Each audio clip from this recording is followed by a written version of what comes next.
Welcome back to the deep dive. Today, we are transporting ourselves to a very specific setting. I want you to picture a dinner party. Okay. But this isn't, the rowdy late night kind where people are dancing on tables. The atmosphere is Mm. quiet, sophisticated. Right. The wine is probably a lot better. The wine is significantly better than what you usually drink on a Tuesday.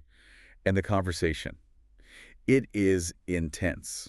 It's the kind of room where the decisions being discussed don't just, move conversation, they move markets. Serious capital allocation is happening here. Exactly. And in our source material today, we have a specific scenario playing out at this dinner table. You have an accredited investor, someone who knows the Wall Street game, inside and out leaning in to talk to Michael Saylor. Mm-hmm. The pleasantries are over, appetizers are gone, and this investor just asks him point blank. Okay, skip the retail version. What is the actual structure here? It is the question everyone in sophisticated finance really wants to ask, right? Not the marketing pitch, but the mechanics. How does the machine actually work under the hood? And Saylor's response is fascinating because he doesn't just say, I buy Bitcoin. He describes what he calls a capital structure stack on top of Bitcoin. That's a fundamental shift in how people usually view this strategy. Most people think it's just a company hoarding an asset, but he frames it as engineering. Right. So our mission for this deep dive is to decode that stack. We're going to unpack exactly how Saylor claims to use these different pools of capital to express different risk mandates. We really need to understand how he separates the volatility from the asset itself. And we need to pay close attention to the liquidation risk part. That is the linchpin of the entire strategy. Right.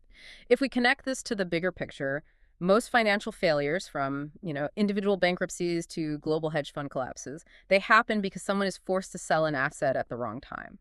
Mm. What we're looking at here is an engineering attempt to remove that forced sale vulnerability entirely. It sounds a bit like financial alchemy. Can you really have leverage without the risk of a margin call? So, okay, let's unpack this. Saylor describes this as the Saylor stack. Mm-hmm. And like any good structure, it has a foundation. Let's start at the bottom. The base layer. The base layer. It's the simplest part, but it's also the most rigid. It consists of unencumbered Bitcoin. Unencumbered, that's a legal term, but in plain English, that essentially means nobody has a claim on it but him, right? It's not pledged as a collateral for a loan where a bank is holding the keys. Precisely. It's a fortress. In this stack, the Bitcoin itself has no rehypothecation, no margin, and no price-based triggers. Okay, let's pause on rehypothecation for a second. That is a word that gets thrown around a lot. If I put my money in a standard savings account, the bank turns around and lends that money out to someone else, right? To buy a house or something. Right, that's rehypothecation. Your money isn't actually sitting in the vault. It's an IOU. If everyone runs to the bank at once, the money isn't there. So Saylor's base layer is more like a safety deposit box. Exactly. The gold, or in this case, the Bitcoin, is physically there. It is not being lent out to earn an extra 1% interest. And that leads to the no margin rule. This means he hasn't borrowed money against the Bitcoin, where a lender could call him up if the price drops and say, pay us back right now, or we sell your assets. Correct. And no price-based triggers is even more critical. In a typical hedge fund trade or even a leveraged retail trade, there are covenants. If an asset drops by, say, 20 or 30%, a trigger kicks in that forces the fund to sell. Which creates that death spiral we see in market crashes. Mm-hmm. Selling drives the price down, which triggers more selling. Exactly. Saylor is engineering this base layer so that the Bitcoin is never forced to perform on anyone else's schedule. It is designed to simply exist regardless of the chaos above it. I like that phrasing, never forced to perform on anyone else's schedule. It makes the asset sound sovereign. It is. But here's where the tension comes in. If you have billions of dollars in assets just sitting there in a safety deposit box, usually a CFO would get fired. Huh. In traditional finance, idle assets are bad. You're supposed to make them productive. That is the traditional view. And that is where the engineering comes in. He isn't just sitting on it. He is building on top of it. The quote from the source is, "Instead of levering Bitcoin directly, I embed leverage in the capital structure." Okay? Embed leverage in the capital structure. Let's use an analogy here. Instead of taking a risky mortgage against your house where the bank can foreclose, he's essentially building a skyscraper on top of the land and renting out the floors to different tenants. That's a very good way to visualize it. He is creating layers of financial products above the Bitcoin to satisfy different types of investors. Let's look at the first layer above the base, senior unsecured debt. Senior unsecured. That sounds incredibly dry. Very institutional. That's the point. It's supposed to be boring. This layer offers fixed coupons, meaning regular interest payments and long maturities. And crucially, no collateral calls. So if I'm a pension fund or a conservative insurance company, this is the layer for me. I don't care about going to the moon. I just want to know I'm getting my 5% yield every year to pay my retirees. Exactly. You are renting the stability, you're lending money to the company, and in return, you get a steady paycheck. You don't want the volatility of Bitcoin. You want the reliability of the contract. Okay, so that's layer one, the steady paycheck. But then we move up to layer two, convertible notes. Now, this is a hybrid. It's like the mullet of finance business in the front, party in the back. How does this work? Well, convertible notes usually have lower coupons, so they pay less interest than the senior debt, but they come with a superpower for the lender: equity optionality. Which effectively means they can swap their debt for stock. Right. If the company's stock price goes up, driven by Bitcoin going up, the lender can choose to convert that debt into shares of the company. They get to participate in the upside. So it's a bet with a safety net. If Bitcoin stays flat or goes down, I still get my interest payments and my principal back. If it triples, I convert to shares and make a fortune. Precisely. It appeals to a completely different type of investor than the senior debt. These are volatility arbitrage funds, hedge funds, people who want that asymmetric bet. But hold on, from the company's perspective, if these guys convert their debt to stock, that means issuing more shares. That dilutes the existing shareholders. It does. Usually, shareholders hate dilution. It means their slice of the pie gets smaller. And this is the genius of the engineering, and it's a phrase we need to highlight from the source. Dilution replaces liquidation. Dilution replaces liquidation. Walk me through why a shareholder would ever accept that. Imagine you borrowed money against your Bitcoin in a traditional way, a secured loan. If the price crashes, the bank takes your Bitcoin and sells it. That's liquidation. The asset is gone. Game over. Right. You lose the factory. But with convertible notes, if things get volatile or you need to settle up, you aren't selling the Bitcoin. You are issuing more shares of the company. Ah. Yes, the existing shareholders that get diluted, their slice gets smaller, but the pie itself, the Bitcoin, it stays in the vault. I see. So the shareholders are effectively paying a dilution premium to ensure the Bitcoin against being sold. They'd rather own 1% less of a company that still holds a Bitcoin than 1% more of a company that lost everything. Exactly. Which brings us to the top of the stack. Layer 3, common equity, the stock itself. The ticker symbol everyone watches. This is the residual claim. It absorbs the volatility, but in exchange for absorbing that risk, it provides convexity. Convexity is one of those terms that sounds great at a dinner party, but is hard to pin down. In this context, are we saying the returns aren't linear? Right. Linear is like an hourly wage. Work 1 hour, get paid for 1 hour. Convexity is like recording a hit song. You do the work once, but the upside can be 10x, 100x, 1000x. So if Bitcoin goes up 1x, the equity might go up 2 or 3x because of the leverage embedded in the layers below it. Because the debt layers stay fixed. The debt holders just get their 5%. All the extra profit flows to the top. Right. Saylor puts it beautifully in the source. Each layer rents a different part of Bitcoin's volatility surface. That is a profound way to look at capital markets. He isn't just selling Bitcoin exposure, he's stripping the asset apart. He's selling safety to the bond guys, optionality to the hedge funds, and rocket fuel to the equity guys. And he keeps the asset in the middle of it all. Okay, so that's the structure. But a structure is useless without a strategy to operate it. We need to talk about the mechanics of how he actually grows the stack. The source calls this the premium puzzle. This is the part that trips a lot of people up. Often the company's stock trades in a value higher than the actual Bitcoin it holds per share. Right, the net asset value, or NAV. If the company holds $100 worth of Bitcoin per share, but the share trades at $150, traditional analysts scream, it's overvalued, sell. But Saylor flips that logic. He argues that the premium isn't an error, it's a signal. It represents excess demand for structured BTC exposure. The market is saying, we want this wrapper, and we will pay extra for it. Yes. So if the market is willing to pay $150 for $100 worth of Bitcoin, what does he do? He issues equity, he prints the share, and sells it for $150. Exactly. Okay, let's do the math on this, because this is the accretion concept that is so critical. I'm the company. I sell a share for $150. I take that cash. What do I do with it? You buy $150 worth of Bitcoin. Okay. So before the trade, A share represented $100 of Bitcoin. Now, I've added $150 of Bitcoin to the pile. Exactly. You have increased the amount of Bitcoin per share for everyone. The existing shareholders didn't get diluted in value, they got enriched. The pie grew faster than the number of slices. That is the infinite money glitch people joke about. But it's actually just capital markets arbitrage. Yeah. He's selling the expensive paper, the stock, to buy the cheap asset, the Bitcoin. And he has a playbook for this. It's not random. When the premium is high, he issues equity to capture that accretion. Okay. When volatility is bid, meaning the market is fearful and paying high prices for options, he issues convertibles. Makes sense. And when duration is priced well, meaning interest rates are low, he issues senior debt.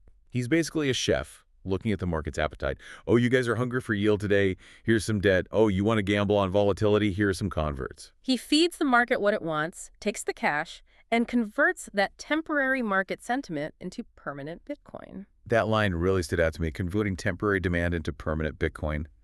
He's taking these fleeting things, fear, greed, the desire for yield, and crystallizing them into an asset he never intends to sell.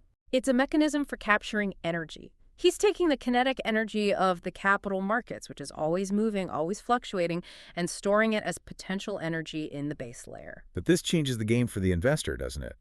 I mean, if I'm buying into this, what am I actually underwriting? Because Saylor says you're not underwriting Bitcoin's price next quarter. No, and that's a hard pivot for traditional analysts. You aren't underwriting earnings per share. You are underwriting the structural integrity of the machine. You're underwriting, 1, time to maturity. Can he last until the debt comes due? Okay. 2, the absence of liquidation paths. Is the fortress truly secure?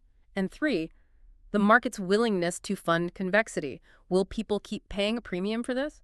The expert in our source material calls this underwriting a reflexive system rather than a traditional balance sheet. Reflexivity. That's a George Soros concept, right? It is. In a normal business, the stock price reflects the fundamentals. In a reflexive system, the stock price changes the fundamentals. Can we get a concrete example of that? Sure. Think about a company like Tesla in its big growth phase. The stock price went up because people believed in the future. Because the stock price was high, Tesla could raise cheap capital. Right. Because they had cheap capital, they could build factories faster. Because they built factories faster, the belief in the future got stronger and the stock went up more. A positive feedback loop. Exactly. In Saylor's machine, a higher stock price allows him to buy more Bitcoin per share. Accretion. Buying more Bitcoin makes the stock more attractive, which drives the price higher, which allows him to buy more Bitcoin. But reflexivity works both ways, doesn't it? That loop can reverse. It can, which is why the structure matters so much. If he had margin loans, a price drop would force a sale, and the loop would spin downward violently. Because he has no forced sellers, he's trying to break the downward spiral before it starts. So understanding this loop helped explain who should buy what. Let's go back to our dinner party. Our accredited investor friend is looking at this menu of options. It's essentially a personality test. It really is. It depends on what you're trying to solve for. Okay, option A. You're the clean yield guy. You buy the debt, you sleep at night. You don't care if Bitcoin goes to $1 million or zero as long as the company stays solvent enough to pay your coupon. Option B. You want volatility-adjusted convexity. You buy the converts. You're saying, I want a little bit of safety, but if this reflexive loop kicks in, I want to ride the wave. Option C. You want max reflexivity. You want to plug yourself directly into that feedback loop. Then you buy the equity. You are taking the full force of the volatility, but you're also getting the maximum benefit of that accretion math we talked about. And finally, option D. You want no structure risk. You don't want to trust Michael Saylor or the SEC or the bond market. Then you buy Bitcoin directly, you hold the asset, you have no yield, no leverage, but you also have no counterparty risk. He makes it very clear. There is no best product. There's only mandate fit. Right. It's not about which one goes up the most. It's about which one fits your constraints. Now, we have to play devil's advocate. The host to me and the listener, I'm sure, is thinking, this is all great until it isn't. What breaks the machine? And to his credit, Saylor lists the risks.